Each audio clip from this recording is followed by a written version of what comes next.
very disappointed in myself. Not for the act. I think there are millions and billions of people of consenting age that engage in activities. But to have your most intimate detail on the audio to be heard, I'm disappointed in myself. You don't need no 26-year-old girl. You don't need no 36-year-old girl. This is your auntie talking to you. Take your ass and get your old out there that can love you old. You're trying to hang out with these young and you can't do it, Shannon. You just can't do it. This is a shakedown. I'm going to be open, transparent, and defend myself because this isn't right. You know what happened, and you're trying to manipulate the media. The encounter in question took place during the day at her invitation, and now that appears to be a deliberate setup. So get this, Monique is not playing around. She just went off on Shannon Sharpe like never before, reading him for filth over those serious essay allegations. And let's just say, it sounds like she's convinced he's guilty as charged. Monique been calling out Shannon's shady ways for a while now, and guess what? It looks like karma finally came knocking. Shannon really should have listened when Monique tried to school him. She told him to quit wilding out and keep his business clean. But no, he kept running the streets like he was untouchable. Then bam, that first lawsuit hit and we were like, dang, this is bad. But nah, it didn't stop there. More women started stepping forward, and now it's a whole avalanche of receipts. Like actual receipts stacked on more receipts. And if Shannon was out here thinking Monique had his back, he's in for a rude awakening. She completely dragged him. No filter, no mercy.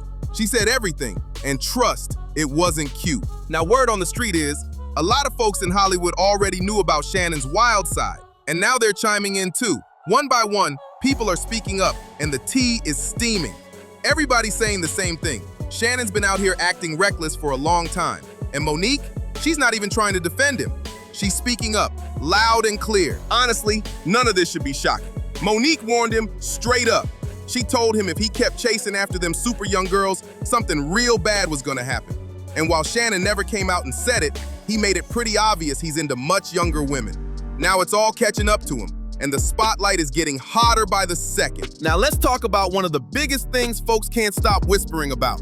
Shannon and his obsession with white women, or as Dr. Umar likes to call them, snow bunnies. Yep, it's become a whole thing because Shannon's always spotted with a white girl on his arm. And meanwhile, some fans are side-eyeing him hard, saying he low-key got no real love for black women. Like, he'll talk a good game, but you ain't never seen him actually with a sister, and people are definitely not buying it. Now look, we gonna step back from making it about race in this case because the two women accusing him right now, both are white, and both say they were real young when things went down.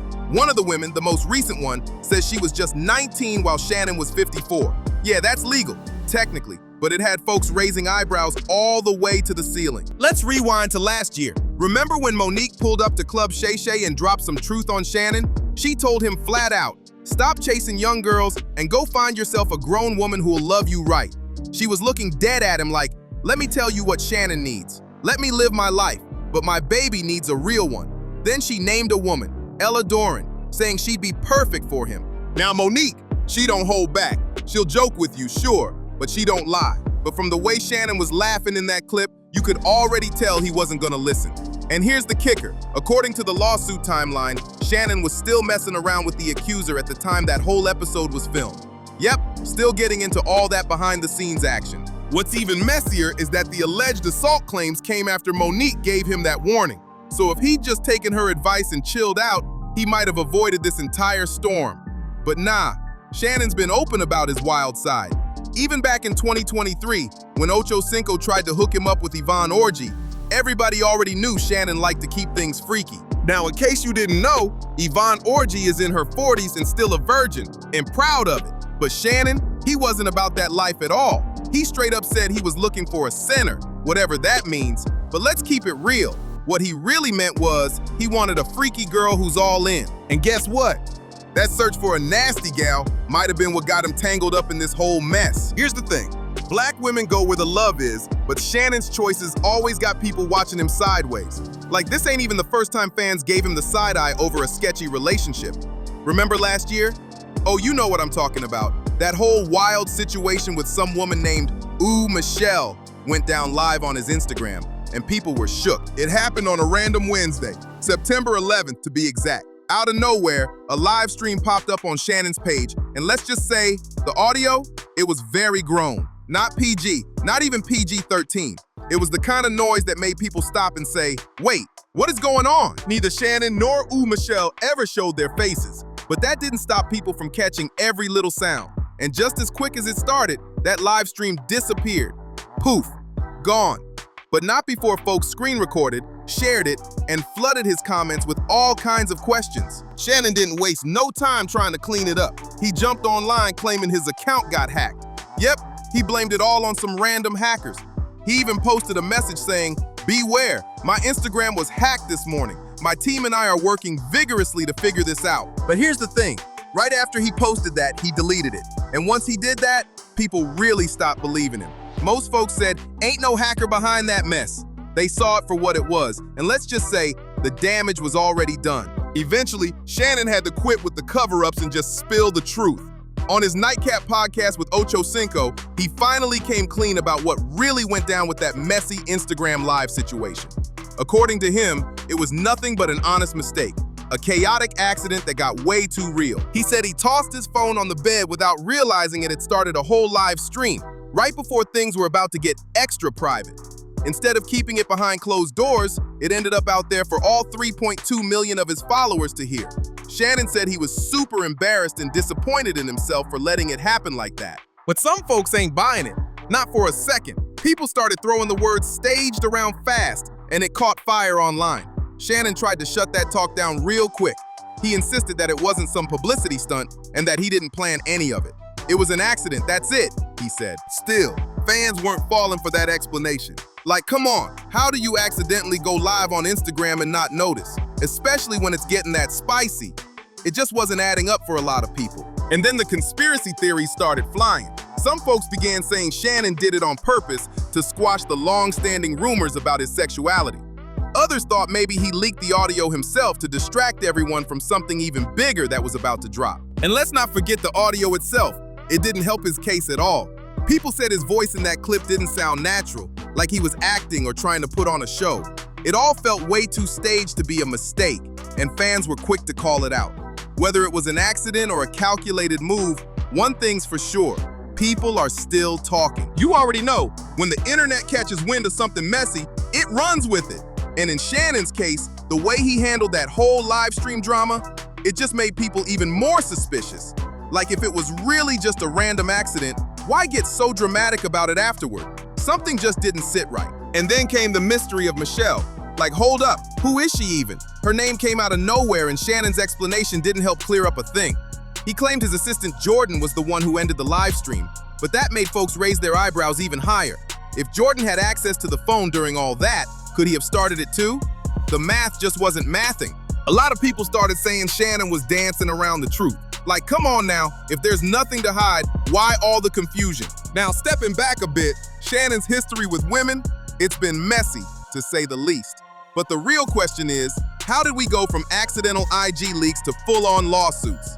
Turns out, this latest case ain't even the first time Shannon's been sued over serious claims. Back in 2023, he was hit with another lawsuit, this time also over alleged assault. And guess what? That accuser was another white woman too. Her name? Michelle Evans. Now, before you ask, not the same Michelle from the Instagram chaos, or at least that's what's being claimed. But fans ain't so sure. According to the reports, Michelle Evans said she had been in an on and off relationship with Shannon for almost 10 years. That's right, nearly a whole decade. Things allegedly ended in 2010 after a huge fight sparked by rumors that Shannon was cheating on her. So yeah, the pattern here is starting to look real familiar, and people are finally starting to connect the dots. Now this is where things take a dark and deeply disturbing turn. Michelle Evans didn't hold back in her lawsuit. She laid out serious claims against Shannon Sharpe that shook people to the core. She said that one night, after she refused his request to have sex, things escalated in the worst possible way. According to her, Shannon forced her down, saying he compelled me to my knees, and then carried out a non-consensual act, despite her clear protests. She said she was frozen in fear, confused, and terrified that fighting back might lead to something even worse. The complaint alleges that Shannon, who was 56 at the time, then moved her onto the bed and assaulted her again, this time through forced vaginal penetration while saying something chilling. that he was gonna make it so no other man would want her. It didn't stop there. Evans claimed Shannon started threatening her, saying that if she ever spoke out, he'd make sure everyone she knew would be used to destroy her. She said he warned her about ruining her life if she exposed him. She also revealed that she filed a restraining order against him, but said he bullied her into dropping it. And the story she told? Straight up terrifying. She said she was at home with her daughter in a ground-level apartment when someone came up to her door and shouted, "Shut up, F&B!" That shook her so bad she dropped the whole thing immediately. She had her child with her. She felt completely exposed and unsafe. That moment, she said, was when she realized she had to protect her kid first. Now here's the wild part. This entire case flew under the radar when it first happened. Barely made headlines. But now that a new lawsuit is making waves, people started connecting the dots and the internet is buzzing again. Same pattern, same disturbing vibe.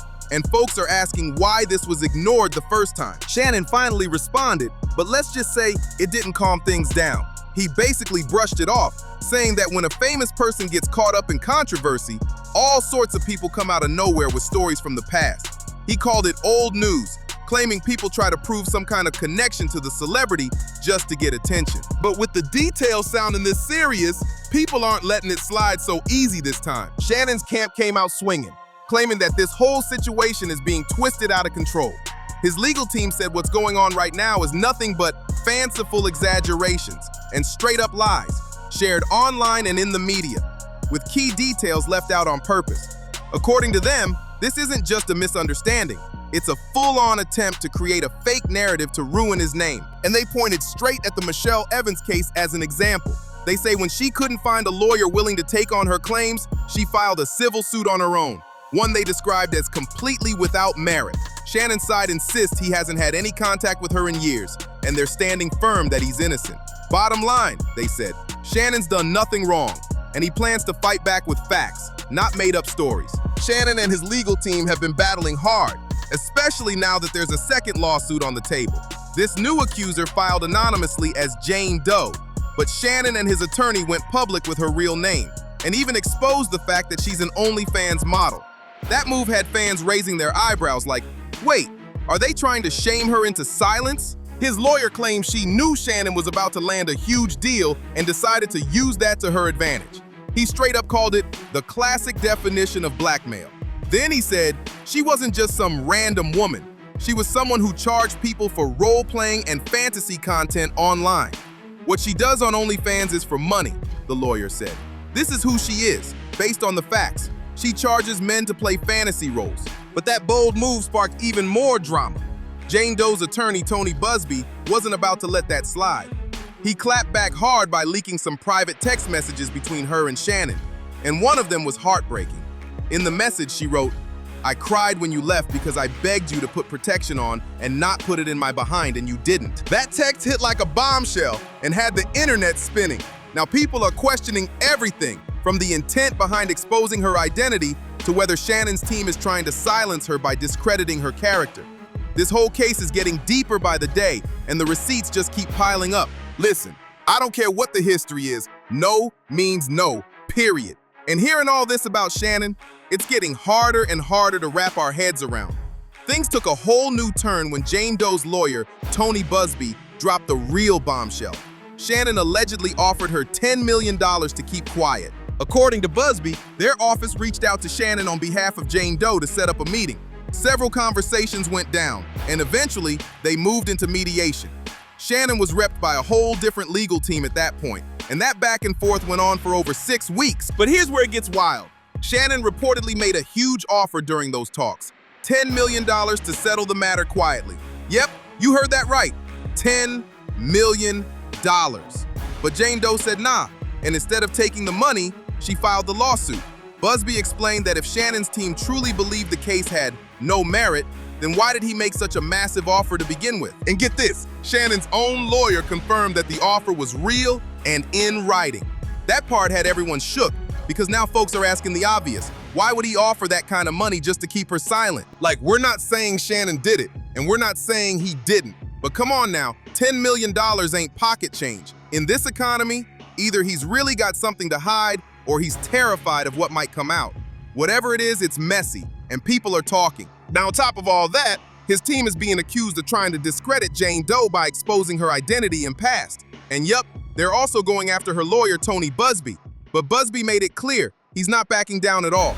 He said their team isn't scared of the attacks and won't be silenced. Meanwhile, Monique, she's probably somewhere watching all this unfold with a glass of tea and the biggest grin.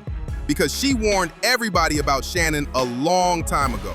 She tried to tell him, but he didn't listen. And now, look where we are. But y'all, this story is spiraling fast, and I need to hear from you. What do you think about this entire situation with Mr. Shay Shay? Is this all a setup? Or is there more truth to these claims than folks want to admit? Drop your thoughts in the comments. Blow it up. Make sure you like, subscribe, share, and don't forget to hit that bell so you never miss the next jaw-dropping update. I'll see y'all on the next one.